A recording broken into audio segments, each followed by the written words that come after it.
মামুনুল হকের এই মামলাগুলো হাইকোর্টে 2 বছর অনেক আগেই বেল দিয়েছেন এবং সেই বেলের পরে গভর্নমেন্ট অ্যাপিল ফাইল করেছিলেন, অ্যাপিলে স্টে দিয়েছিলেন। এই মামলার মধ্যে কিছুই নাই, তাকে সৌন অ্যারেস্ট করা হয়েছে। মামুনুল হককে এই এক সপ্তাহ করে আটকে রেখে আলহামদুলিল্লাহ সুম্মা আলহামদুলিল্লাহ। আল্লামা মামুনুল হক, যিনি শাইখুল হাদিস ইবনে শাইখুল হাদিস, যিনি জগৎ বিখ্যাত একজন মুহাদ্দিস, যিনি বাংলাদেশের 16 কোটি হৃদয়ের স্পন্দন, যুবকদের আইডল, আগামীর ভবিষ্যৎ, যিনি হবেন আগামীর পথ প্রদর্শক এবং যিনি হবেন ইনশাআল্লাহ আগামীর উলিল আমর, আল্লামা মামুনুল হক মুক্তি পেয়েছেন আলহামদুলিল্লাহ। সম্মানিত দর্শক, আপনারা ইতিপূর্বে জেনেছেন যে আল্লামা মামুনুল হক এই পর্যন্ত তিনার বিরুদ্ধে প্রায় 40টার ঊর্ধ্বে মামলা দিয়েছে জালেমরা।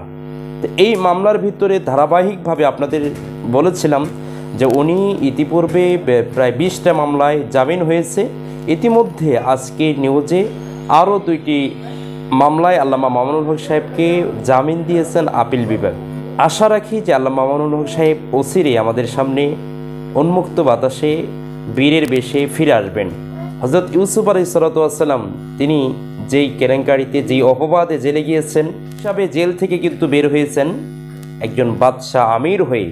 ঠিক তদ্রূপভাবে একই মামলা, একই বিষয়ে আল্লামা মামুনুল হক সাহেব জেলে গিয়েছেন। আমরা আশা রাখি আল্লামা মামুনুল হক সাহেব জেলে গিয়েছেন একজন হেফাজতের একজন কর্মী হয়ে, যোগ্য মহাসচিব হয়ে।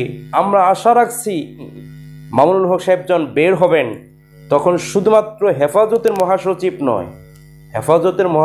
নয়, হেফাজতের আমির হয়ে নয়, বরং পুরা বাংলাদেশের মুসলিম জাতির উলিল আমর হিসেবে এবং আমির হয়ে বের হবেন ইনশাআল্লাহ। জিনার উপরে ভরসা রাখেন আমাদের বাংলাদেশের হাজারো যুবকরা, জিনাকে আইডল মানি আমাদের বাংলাদেশের ইসলাম প্রিয় যুবকরা, জিনাকে বাংলাদেশের 16 কোটি মানুষের হৃদয়ের স্পন্দন হিসাবেও অ্যাকসেপ্ট করে নেব ইনশাআল্লাহ। আল্লামা মামুনুল সাহেব, যিনি দীর্ঘ 3 বছর কারা নির্যাতন ভোগ করছেন, আল্লামা মামুনুল হক সাহেবকে যেই বিষয়ে, যেই দোষের কারণে এখন পর্যন্ত, এখন অবধি জেলের ভিতরে রাখা হয়েছে, সেই তথ্যগুলো সবগুলো মিথ্যা এবং সব মামলাগুলো মিথ্যা মামলা, সাজানো মামলা, নাটকীয় মামলা ছিল। যেটা আমির হামজা, যিনি দীর্ঘ 2 বছর কারা নির্যাতন ভোগ করার পরে উনি মাথায় কোরআন নিয়ে কসম কেটে বলেছেন, আল্লামা মামুনুল হককে ছেড়ে দেওয়া হোক। এই কোরআন শরীফ আমি মাথায় নিয়ে বলছি, উনি সত্যিই আমার দৃষ্টিতে একজন ভালো মানুষ। আমি এই লক্ষ লক্ষ মানুষকে সামনে নিয়ে ঘোষণা দিতে চাচ্ছি, এদেশে চোর, ডাকাত, খুনি, সন্ত্রাসী, চাঁদাবাজ, জেনাকার সব মামলা হলেও জামিন পেয়ে যায়, শুধু আলেমরা জামিন পাচ্ছে না। দায়িত্বে যারা আছেন তাদের শুভবুদ্ধির উদয় হোক। আল্লামা মামুনুল হককে ছেড়ে দেওয়া হোক।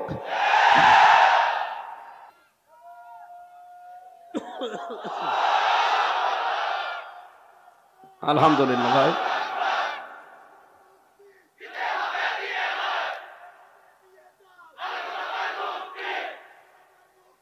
আলহামদুলিল্লাহ ভাই।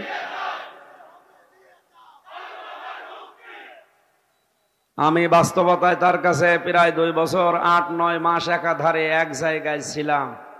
আমি আলেম হিসাবে দাবি করছি এই দাবিটা।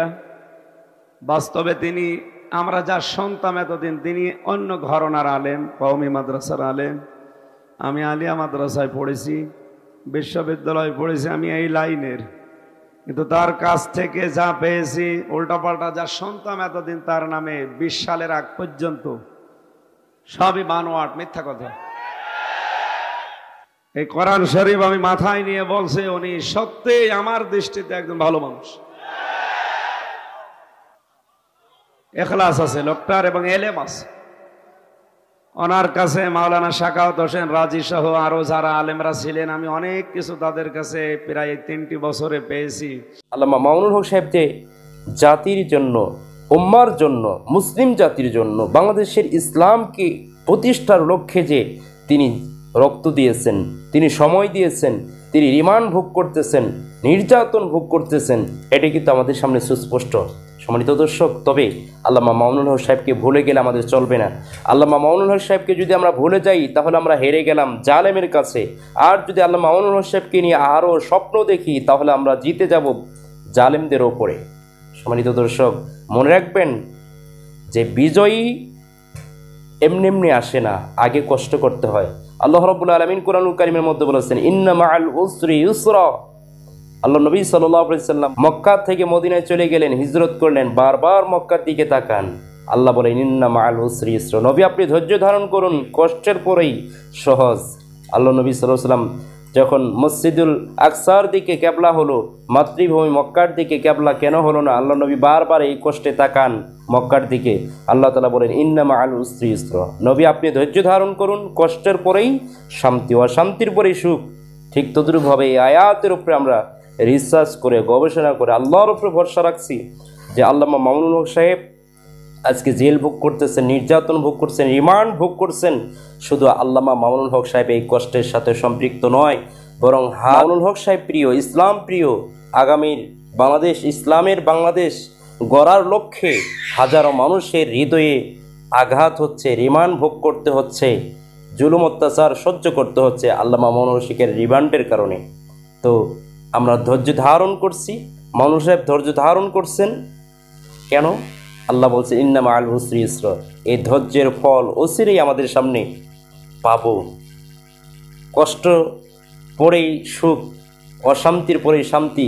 অশান্তি যখন হয়েই যাচ্ছে, বাকি আছে শুধু শান্তি, বাকি আছে শুধুমাত্র ইসলামের ঝান্ডা উড্ডীন করা, ইসলামের পতাকা উড্ডীন করা এই বাংলার জমিনে।